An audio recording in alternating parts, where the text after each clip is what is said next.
La Fondation Ganden Phodrang s'attachera à suivre les procédures de recherche et de reconnaissance en accord avec les traditions bouddhistes du passé, et notamment en consultant les protecteurs assermentés du Dharma, historiquement liés à la lignée des Dalai Lama, comme cela avait été soigneusement fait pour moi. De mon côté, j'ai déclaré que je laisserais aussi par écrit des instructions claires à ce sujet. Pendant plus d'une décennie à présent, j'ai reçu de nombreuses pétitions et lettres d'un large spectre de Tibétains, ainsi que des communautés de bouddhistes tibétains de la région himalayenne et de la Mongolie, me demandant toutes de m'assurer que la lignée des Dalai Lama soit perpétuée.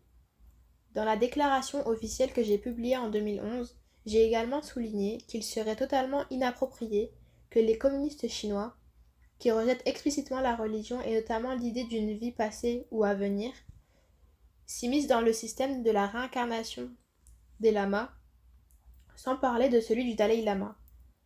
J'ai souligné qu'une telle intervention serait en contradiction avec leur propre idéologie politique et ne ferait que révéler qu'ils pratiquent le deux poids, deux mesures. En une autre occasion, et en plaisantant à moitié, j'ai fait remarquer qu'avant que la Chine communiste ne s'implique dans la reconnaissance de la réincarnation des lamas et de celle du Dalai Lama, elle devrait d'abord reconnaître la réincarnation de ses anciens dirigeants, Mao Tse-tung et Deng Xiaoping. En résumant mes pensées sur la question de la réincarnation dans cette déclaration officielle en 2011, j'ai insisté sur le fait qu'à moins que la reconnaissance du prochain Dalai Lama ne soit faite en conformité avec la tradition bouddhiste tibétaine, le peuple tibétain et les bouddhistes tibétains de par le monde, y compris ceux qui vivent en République populaire de Chine, ne devront pas accepter un candidat choisi uniquement pour des raisons politiques. Cela dit, étant donné que l'objectif d'une réincarnation est de perpétuer le travail de son prédécesseur, le nouveau Dalai Lama naîtra dans le monde libre, afin que la mission traditionnelle du Dalai Lama, être la voie de la compassion universelle, le chef spirituel du bouddhisme tibétain et le symbole d'un Tibet qui embrasse les aspirations de son peuple, puisse se poursuivre. Chapitre 16. Appel. Pour conclure ce livre, permettez-moi de saisir l'opportunité de lancer quelques appels et d'exprimer ma gratitude à divers titres. À mes compatriotes tibétains, ne perdez jamais espoir même si le ciel s'assombrit de plus en plus. Comme le dit notre proverbe, si tu échoues 9 fois, tu te relèves 9 fois. Souvenez-vous toujours qu'un soleil radieux attend derrière les nuages. Nous sommes un peuple ancien, avec une longue histoire de résilience. Pendant des millénaires, nous, les mangeurs de Tsampa, avons été les gardiens du grand plateau tibétain, le toit du monde. Tout au long de notre histoire, de plus de 2000 ans, nous avons négocié toutes sortes de hauts et de bas, toujours certains de notre identité en tant que peuple, avec notre langue, notre culture et notre religion distinctes, et les valeurs fondamentales qui nous définissent.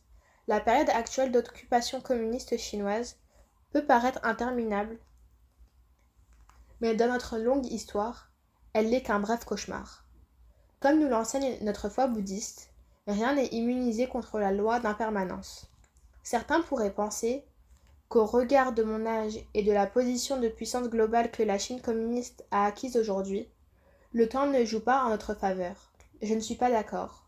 Certes, l'institution du Dalai Lama joue un rôle important dans la réunification des Tibétains partout dans le monde, mais n'oublions pas que si le Dalai Lama est une institution vieille de 5 siècles, l'histoire du Tibet compte 1500 années de plus.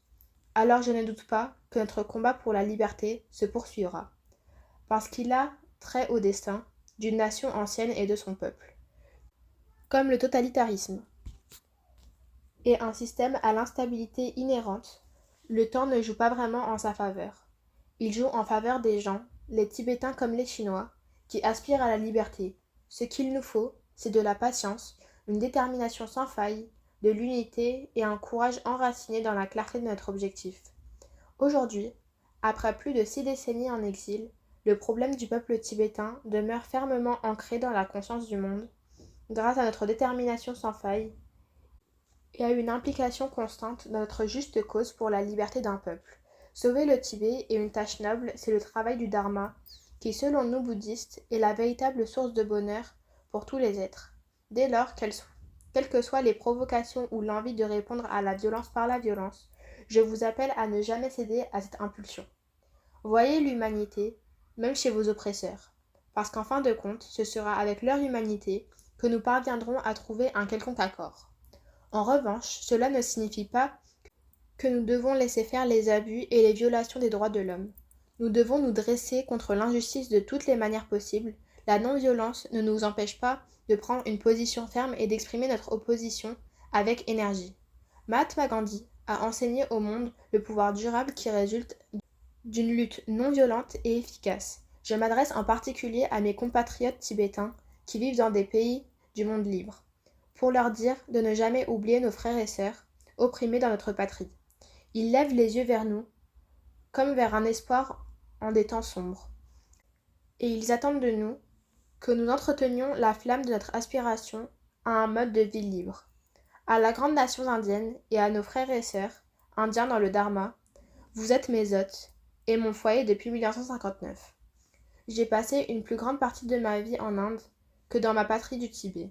Je n'oublierai jamais la merveilleuse et durable générosité dont vous avez fait preuve envers moi et mon peuple en exil.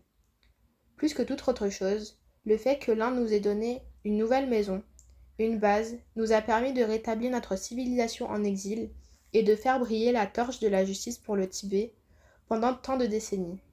Nous les Tibétains avons toujours vu dans l'Inde une source et une enseignante de sagesse, de savoir et de spiritualité dans la tradition bouddhiste que nous avons reçue de vous il y a de nombreux siècles. Durant notre longue histoire religieuse et culturelle, l'Inde a été notre gourou et nous les Tibétains des Chélas, étudiants. Je vous remercie pour votre indéfectible soutien envers moi et mon peuple, et je vous prie de continuer à nous l'accorder tant que nous en aurons besoin. À mes sœurs et frères chinois, je vous appelle à ouvrir votre cœur à la situation critique persistante du peuple du Tibet. Les peuples chinois et tibétains partagent un patrimoine spirituel commun, le bouddhisme Mahayana, et chérissent la compassion à l'égard de tout être qui souffre. Je vous assure que pendant la longue histoire de mon combat en faveur du peuple tibétain, je n'ai jamais entretenu la moindre inimité à l'encontre du peuple chinois. Je vous demande de rester vigilant face à toutes les tentatives de promouvoir la haine raciale contre les Tibétains à travers une propagande d'État qui vise à mettre fin à la longue histoire de bons sentiments, de voisinage et d'amitié entre nos peuples. J'appelle à ce que vous vous efforciez de comprendre que la lutte des Tibétains pour leur liberté n'est pas simplement juste, mais aussi qu'elle n'est pas anti-chinoise. Aidez-nous à trouver une solution durable et pacifique au problème du Tibet à travers le dialogue dans un esprit de compréhension et de tolérance. Au fil des ans, beaucoup d'érudits et d'intellectuels chinois se sont exprimés. Je crois que les nombreux Chinois qui connaissent la vérité sur le Tibet, sa culture et son peuple exprimeront leurs véritables sentiments quand ils seront en mesure de le faire, sans s'exposer à des représailles. Protéger le Tibet est également essentiel pour la Chine elle-même. Je tiens à dire que pour moi, comme pour tant d'autres à travers le monde, il est triste de constater que la stupéfiante libéralisation économique de la Chine ne se soit pas accompagnée d'un progrès dans les domaines du respect des droits de l'homme et des libertés démocratiques de votre peuple. Aux nations et aux peuples du monde en particulier, à ceux qui se sont montrés solidaires du peuple tibétain, l'expression de votre inquiétude et de votre soutien de même que l'attention que les médias internationaux portent au Tibet continue de nous encourager et de nous réconforter. Je vous remercie et je vous demande de ne pas oublier le Tibet en cette période critique et pleine de défis de la longue histoire de notre peuple. Au cours de ces années d'efforts pour sauver le Tibet et son peuple, j'en suis venu assez vite à comprendre que la survie du Tibet en tant que civilisation avec une langue distincte et des traditions bouddhistes était très importante et pas simplement pour nous les Tibétains.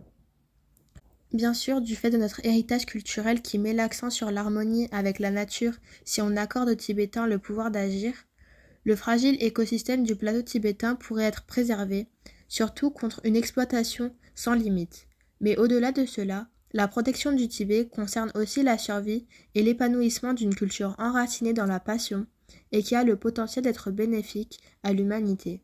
Les traditions tibétaines restent aujourd'hui le seul représentant survivant couvrant l'ensemble du spectre du riche héritage de la grande école du bouddhisme indien, de Nalanda, de la philosophie à la logique ou linguistique et de la psychologie aux pratiques spirituelles les plus diverses.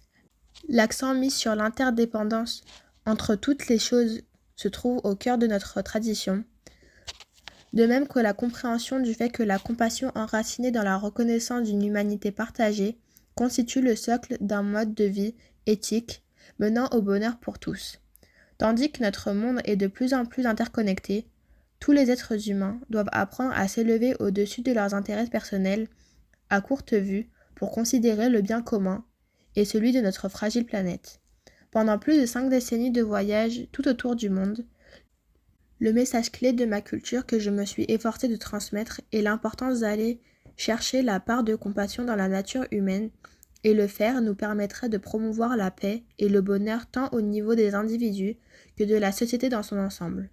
Une de mes convictions les plus profondes est que si chacun d'entre nous pouvait embrasser ce que j'appelle l'unicité de l'humanité, un sentiment viscéral de notre condition humaine commune, qui reconnaît le simple fait que tout comme moi, les autres souhaitent être heureux et ne pas souffrir, notre monde serait un endroit meilleur et plus bienveillant pour tous. En tant que créature sociale, chacun de nous est sorti du ventre d'une mère et a survécu grâce à l'intention de quelqu'un d'autre, surtout de nos parents, pendant la période la plus vulnérable de l'enfance. Cette totale dépendance à l'attention d'un autre et le goût inné pour l'intention des autres qui l'accompagnent ont imprimé en nous une capacité naturelle à nous soucier des autres, même des inconnus. Je qualifie parfois cela de propension humaine à se montrer chaleureux. C'est dans notre nature. Je suis vraiment convaincue que bien que le monde se complexifie, les solutions qui nous permettront de relever les défis tant individuellement qu'au niveau de la société doivent tenir compte de la nature fondamentale qui est la nôtre. Je suis profondément convaincue que le savoir tibétain et notre culture de la compassion ont le potentiel de proposer une ressource riche permettant de promouvoir la paix intérieure et le bonheur pour tous. Dès lors, la survie du Tibet et du peuple tibétain est dans l'intérêt même de l'humanité. Permettez-moi de conclure ce livre par ces vers écrits au 8e siècle par le maître bouddhiste Shantideva, dont les textes ont toujours été pour moi une source d'inspiration profonde et durable. Les sages qui ont contemplé pendant maintes éternités voient seulement cet altruisme être d'un grand bénéfice. Par lui, des êtres incommensurables obtiennent aisément le plus grand état de bonheur. Ceux qui souhaitent défaire des centaines de malheurs de l'existence et ceux qui cherchent à soulager les créatures de leurs peines, ainsi que ceux qui désirent profiter de plusieurs centaines de joies, ne doivent jamais abandonner l'esprit d'éveil altruiste. Puissé-je être le protecteur de ceux qui n'ont pas de protecteur? Puissé-je être le guide de ceux qui voyagent sur la route? Puissé-je devenir un bateau, une chaussée et un pont, pour ceux qui désirent atteindre les rives lointaines? Comme les grands éléments tels que la terre et comme l'espace à toutes les époques, puissé-je sustenter de maintes façons un nombre incommensurable d'êtres. De même pour des êtres dont la portée atteint les confins les plus lointains de l'espace. À toutes les époques, et jusqu'à ce qu'ils accèdent au nirvana, puissé-je demeurer une source de nourriture pour tous. Car aussi longtemps que l'espace perdurera, car aussi longtemps qu'il restera un être conscient, jusqu'alors, puissé-je rester aussi et dissiper les malheurs du monde.